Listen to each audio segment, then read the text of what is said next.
Yes, guys, welcome to a very special show because we are joined. Do not go anywhere because we are joined by FPL royalty. In 2022, we finished 215th in the world. Yeah, 215 overall rank.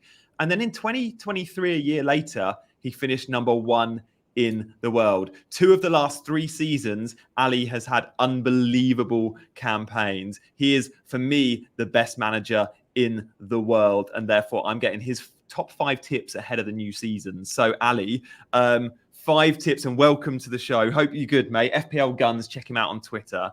Ali, let's get straight into it, though, because we've just been talking about 5 tips off air. And I said, Ali, we need to record this because my followers and my YouTube audience want to know this. So, Ali, number 1 tip you were just telling me was cover the best attacks. So for those going without Haaland, still cover the Man City attack. For those going without Salah, who'd you pick? And we were just having this conversation. So for you, it's looking at Newcastle, covering them, Liverpool covering them, City covering them, Arsenal covering them. And in your draft, there is a draft video, go check it out on this channel. You've got Odegaard, you've got double Newcastle, you've got Salah and Haaland. If you go without one of them, who do you pick in that Liverpool front line and the Man City front line if you go without the big names?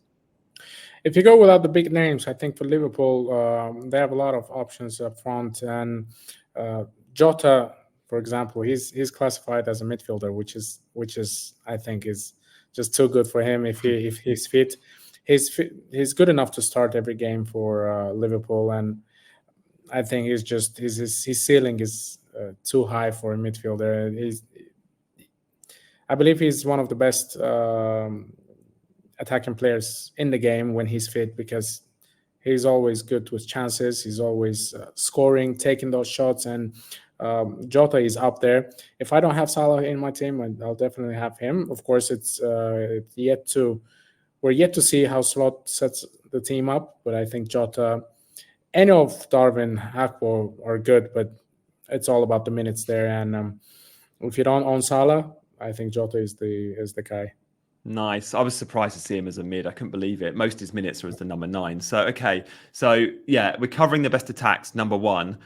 Guys, do hit that like and subscribe button if you're new around here. I'd love you to be able to support the channel by subscribing and clicking the buttons. But at number 2, Ali, and you did this so well, the reason you didn't have a good season last season was you do go for high upside, high risk, high reward picks. And in the years you had 215 and 1 ranks, you still went for those picks. You're in it to win it. You're not in it to get a top 100k finish. So number 2, it's chase the upside and don't worry too much about consistency. Just go for, do you target the fixture? Do you target the form? Is it eye test stuff? How are you targeting these big upside picks? So at number 2, chase upside. You have to be chasing upside because in the beginning of the season, it's quite difficult because you don't know. It's hard to judge players after their friendlies, because sometimes we've seen a lot of good friendly games, and then just players didn't start in a competitive Premier League games. But chasing upside is always risky, but I love to do that. You have to have a few differentials in your team. Make sure that it's not all template.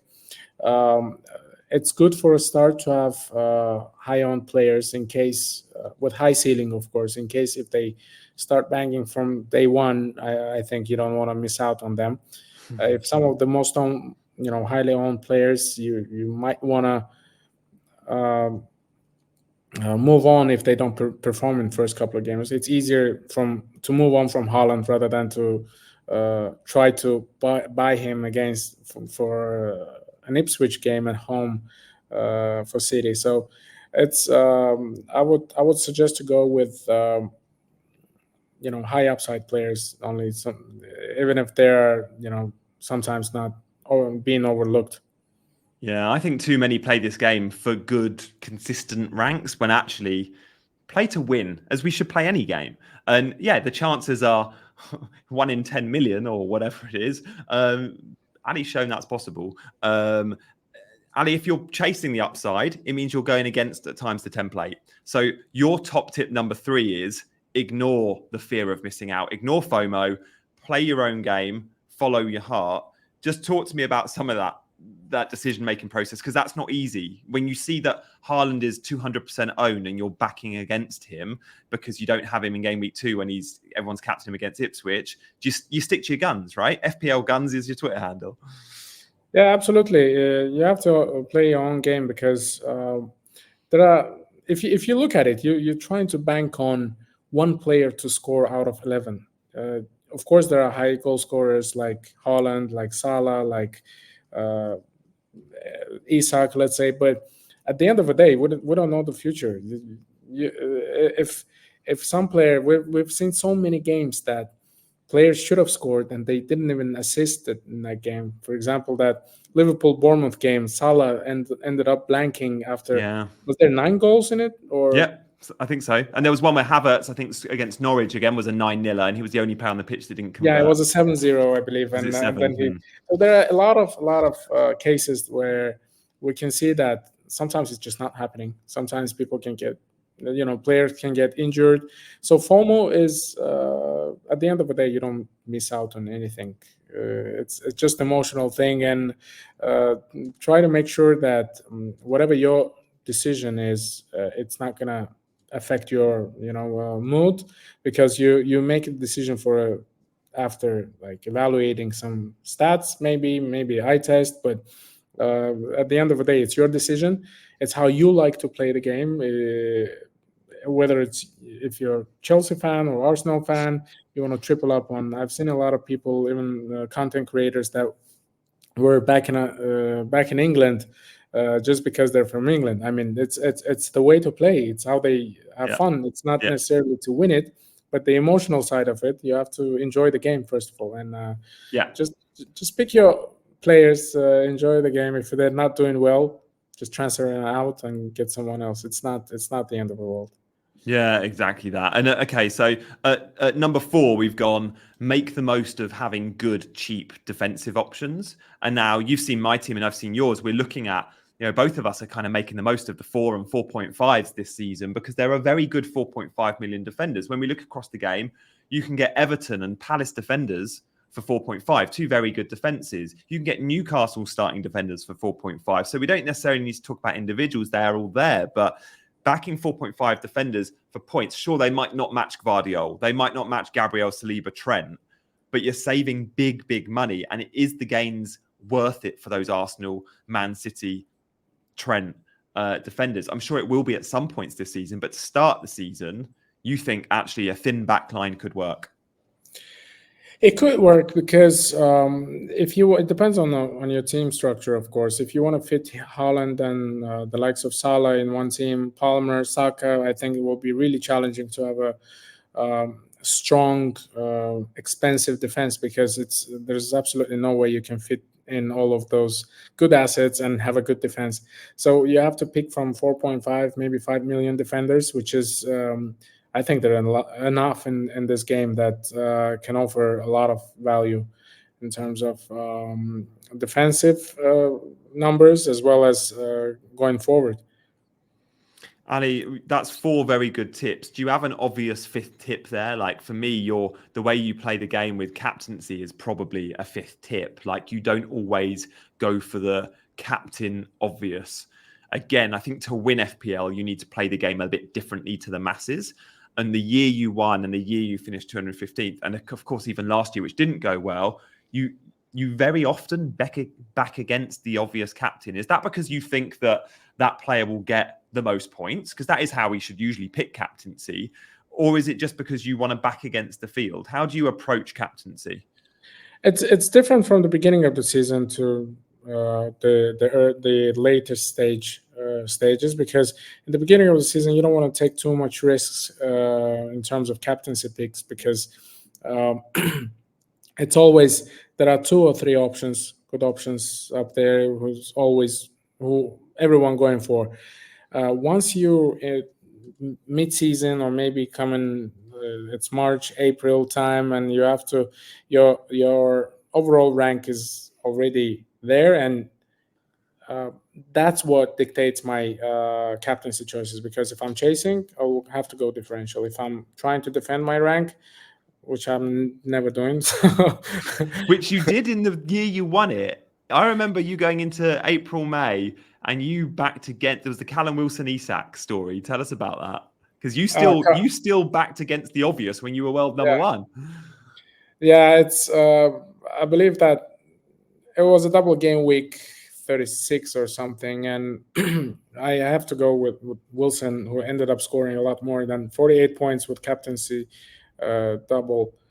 I think that decision was purely it's 50-50, it's a toss of a coin and a little bit of luck, but I knew exactly who's differential and who's more template pick. And I don't like to play defensive. Every time I play defensive and it's not working out, I just I hate myself. So I would rather go different and hate myself than lose a game with playing defensive. So yeah, I like captaincy that. basically depends on your goals, aspirations. To start the season, I think there's no reason to go too different. It's when you fall behind, that's when you think, okay, this is a chance for Haaland. Let's say a tough away fixture. This is a good chance to bet against him, even though he's in good form. Yeah, nice. Okay, Ali, let's just recap those 5. Guys, before we do, please hit those buttons. If you're up for liking and subscribing, then please do subscribe and support Ali by following him on Twitter as well. So Ali's top 5 tips ahead of the new season. As always, make sure you're covering the best attacks. It sounds simple, but have you got a good Arsenal attacker, Newcastle attacker, City especially, Liverpool covered? Chase upside, high risk, high reward picks. That's how Ali plays. That's how you can win this game. You don't win the game by playing template. You get very good ranks by playing template. Rule number 3, in terms of tip number 3, ignore FOMO and just always play your own game. At number 4, make the most of having good, cheap defensive options. Ali's gone very slimline in his back defense, but also his 2 goalkeepers hasn't spent much money at all, a 4.5 and a 4. His team selection video, there's a link to that at the end of this video, but you can go check it out on this channel. At number 5, consider more than 1 or 2 obvious captain picks each week, and later in the season, bet against the field if you need to, especially if you're chasing. Ali, anything else that jumps out? But I mean, that's 5 incredible tips. Many of us do play the game in a similar way, but many will look at those 5 tips and go, oh, I probably only go by 2 of those, so maybe I need to just play a little bit more aggressive. The overarching rule here is aggressive gameplay. I think this year FPL is completely different. The way they've priced it, the way they've added some rules in terms of rolling transfers, I think this will change the game a lot, and it will improve. It will be a positive change.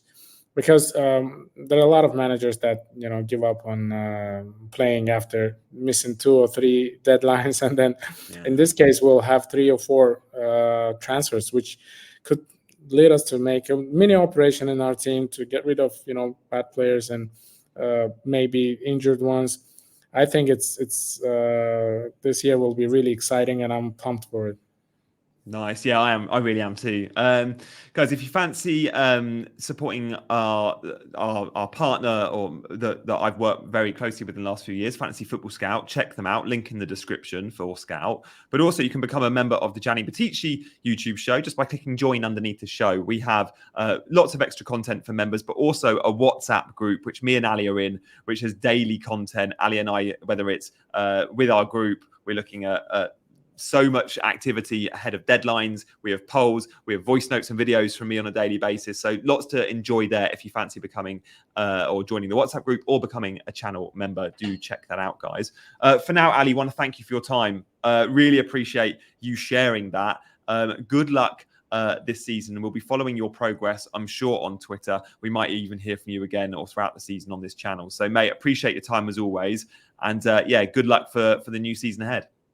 Thanks for having me, Jan, and good luck to you as well. Great. Thanks, guys. Like and subscribe on your way out, and we'll see you next time.